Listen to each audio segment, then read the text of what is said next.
Pakistan peoples party के chairman Bilawal Bhutto Zardari ने कहा है कि पीपल्स पार्टी कभी इलेक्शन से नहीं डरी, लिहाजा कारकुन हर वक्त इलेक्शन के लिए तैयार हैं।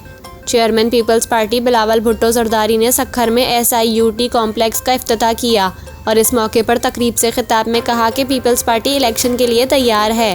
2-3 रोज़ में कारकुनों के साथ मिलकर इंतखाबी मुहिम का आगाज़ करेंगे और बेनज़ीर का नामुकम्मल मिशन मुकम्मल करेंगे। उन्होंने कहा कि वज़ीर आज़म शहबाज शरीफ का शुक्रिया कि आज सिंध के अस्पताल विफाक से वापस मिल गए। डॉक्टर अदीब रिजवी का जो फ़लसफ़ा है वो पीपल्स पार्टी का भी मंशूर है, इसको पूरे मुल्क में फैलाएंगे। ख्याल रहे गुज़िश्ता रोज़ सक्खर में बिलावल भुट्टो जरदारी ने Sindh Institute of Urology and Transplantation SIUT complex और चाइल्ड हेल्थ इंस्टीट्यूट का भी इफ्तिताह किया। सक्खर में 27 एकड़ रकबे पर मुश्तमिल 70 डायलिसिस मशीनों के साथ 170 बिस्तरों के मेडिकल कॉम्प्लेक्स में इलाज की सहूलियात मैसर आ सकेंगी।